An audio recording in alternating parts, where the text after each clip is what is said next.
Joseph Schooling, Loh Ken Yew, Yip Pin Siu, Shanti Pereira, Maximilian Mader, and now Shannon Tan. Shannon is the Straits Times Athlete of the Year for 2025. In doing so, she becomes the first golfer to win this annual award, which started in 2008. 21-year-old Shannon had a banner year in 2025. She was one of the stars of the Ladies European Tour, winning the German Masters and the Indian Open en route to claiming the Order of Merit and becoming the first Singaporean golfer to do so. Today, I'm joined by my colleague, Kimberly Quek, who covers golf for the Straits Times, and Shannon herself as we look back on the special year and look ahead to what's next. Firstly, welcome to the show, Shannon. You're joining us from Australia, I believe. What are you up to and how are you? Yeah, thanks for having me. And I'm currently in Adelaide right now. I just finished 2 events in Australia the past 2 weeks, and I've got a week off this week. So came down to Adelaide from the Gold Coast to see my coach because he's based here. And then I'm off to Vegas tomorrow. So we start the Aramco Championship next week. Clearly, a very busy start to the season. And firstly, congratulations on winning the ST Athlete of the Year for 2025. Were you shocked when you heard these news? Honestly, I was kind of shocked. I would say a lot of Singaporean athletes have done really well the past year, and of course, they've achieved a lot. So I guess I didn't really expect it to be me. So I was definitely shocked when I first heard of that I won the award. So I'm sure you heard about who the fellow nominees were. So when you looked at who you were sort of up against, and a lot of good nominees this year in terms of Pinsu, Shanti, and Aloysius Yap as well, who all had great years alongside Shannon.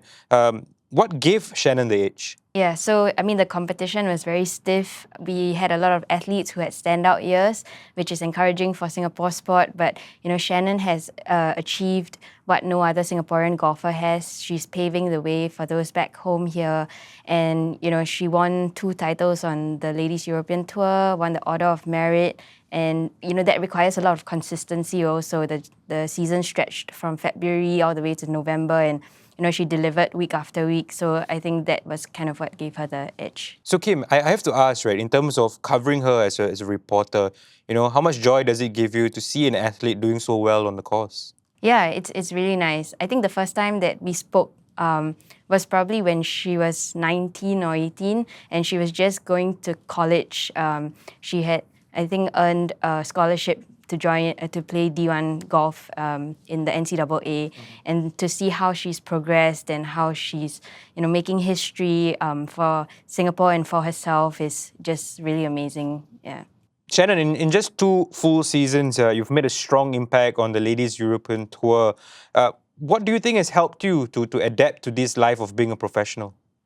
I mean, yeah, I would say life on tour has a lot of things. There's the golf side of things, and there's the non-golf side, which is all the travel and logistics and things. So I would say playing college golf for about a year and a half has helped me learn to travel and play events and play different types of courses, and so that type of thing. But I guess on the other side, when I first came on tour, the logistics side was a bit new to me, having to book like flights, accommodations, and that stuff. So that took me a while to get used to it. But I was lucky to have like my parents and friends on tour who just helped me around, and so I guess I got used to that rather quickly, to be honest. But I think when I first came out on tour, that was really new to me. But I guess the more I've played on tour, the more you just get used to it and the more you learn.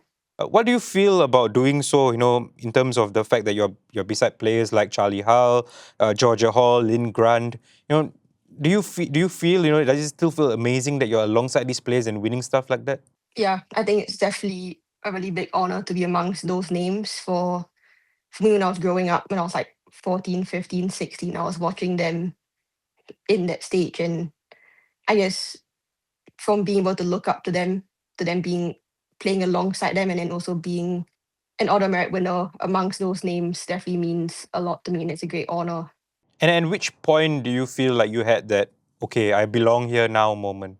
I guess it was probably at some point last year. I guess I made the cut in both majors that I played last year, in the Evian and the British. And I guess having won 3 events by on the Ladies European Tour by October last year, and also the Order Merit. So I guess it kind of just slowly built up as I go along. Even like this year in Saudi, I was in contention amongst the like really good players, like some of them were from the LPGA, and it was a really strong field that week. So I guess week by week, I just kind of just build confidence and add to my confidence level as I go along. Okay. And you've said that a huge takeaway from last season was learning how to handle being in contention.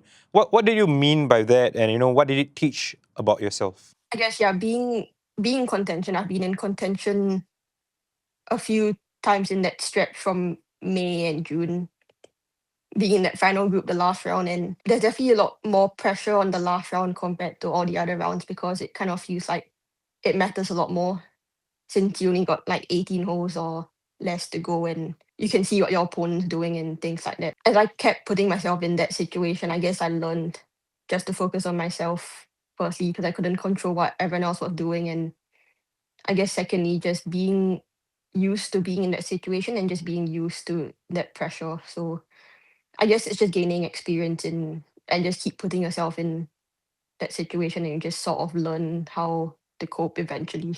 You mentioned a special word there, a P word, pressure, which comes in golf and in many other sports as well.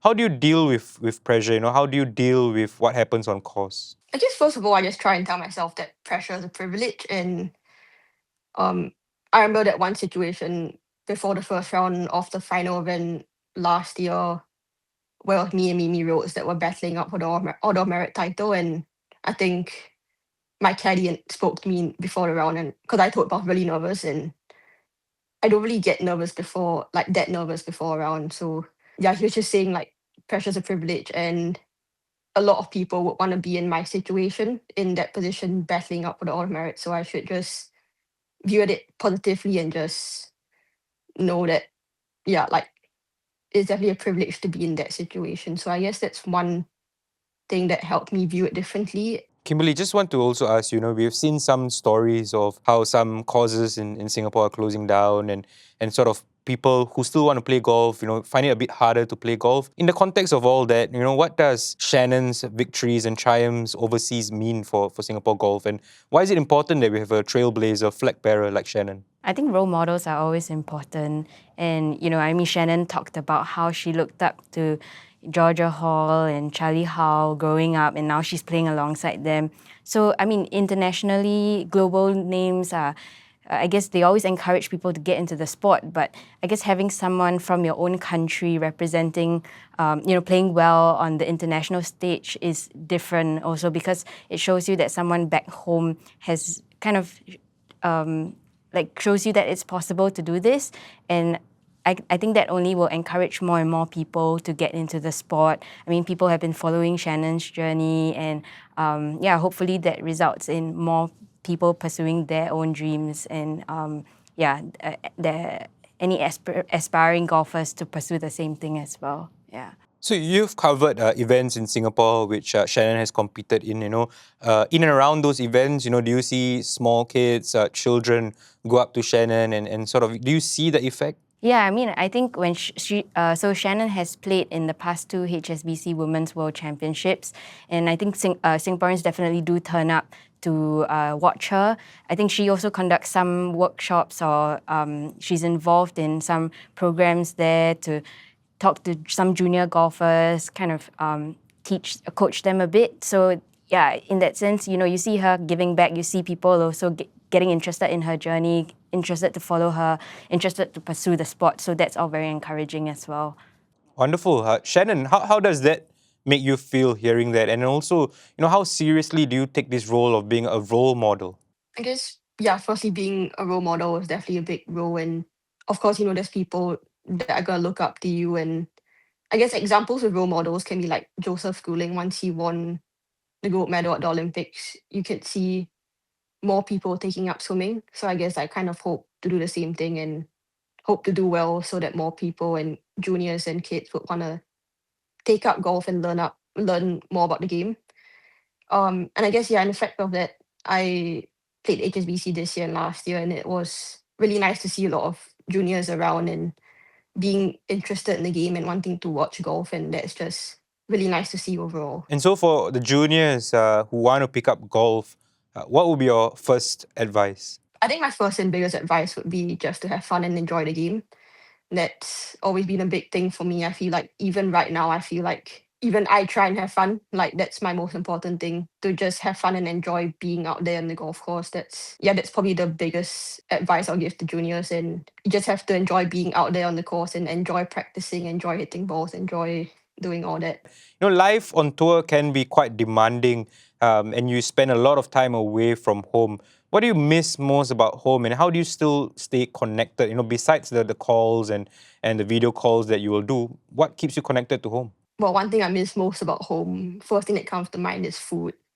I just love Singaporean food, hawker food, and yeah, so that's probably one thing I miss the most. And of course, I miss my family. And I guess one thing I use to cope for food is that I travel with like Milo packets and like kaya sachets. Sort of gives me the fix whenever I'm missing Singapore food. And I guess, yeah, with friends and family, I can just call them whenever I'm on the road. So that's quite easy, and that's how I cope with it as well. It would be wrong if I don't pry for more info on the food. But jokes aside, your success has been quite relentless in the last years. Has it sort of shaped new goals and expectations for yourself? I guess my goals and expectations for myself are just sort of developing as time goes by. Um, I guess my next goal ahead of me right now would be to get an LPGA tour card. I guess I've tried last year and the year before, and I've fallen short. But I guess looking at how I did at Q School, like qualifying series 2024 versus 2025, I did improve by quite a lot of strokes. So I guess it's always going to be a process, and you just have to sort of build on it, and it's just baby steps. So it's just everything's an ongoing process. And I guess with golf, there's always something to be worked on, and I get to just keep working on different parts of your game, and it just slowly adds up. Kim, a last question to you before we sort of wind down this conversation with Shannon is, you look at the developments of Shannon's career and what she's done. If I could draw a parallel, it was a bit similar to when I was covering Shanti Pereira as she was sort of making all these achievements at the Asian level, right? What more can Shannon do? What is the ceiling here? Are you excited as a reporter as well to see her go and achieve a lot more milestones in her career? Yeah, definitely. I mean, just to put things in perspective, I think this is only just the start of her third season as a professional, and she's already achieved a lot in the first 2 years. So yeah, I mean, just seeing how much progress she has made and how much she has accomplished, you can't help but be excited for what is next. And she did mention, like, maybe the goal that she's working towards now is getting an LPGA card, and it would be like fantastic to see a Singaporean playing on the LPGA as well. Yeah, that's already giving me goosebumps, Shannon. I wish you the best in that regard. Before I let you go, I also want to just ask you, we started the show talking about the other winners, the previous winners of the ST Athlete of the Year. You yourself now are one. And it's coming at a time where there's a lot of excitement in Singapore sports in terms of what's being announced and what's available for Singaporean athletes. Do you share that excitement as well that, Singapore sports is going to another level in the years ahead? Yeah, definitely, it's really exciting to see other Singaporean athletes in different sports doing really well. Like, I mean, I was following the SEA Games last year, and it was really nice to see like the swimmers, especially.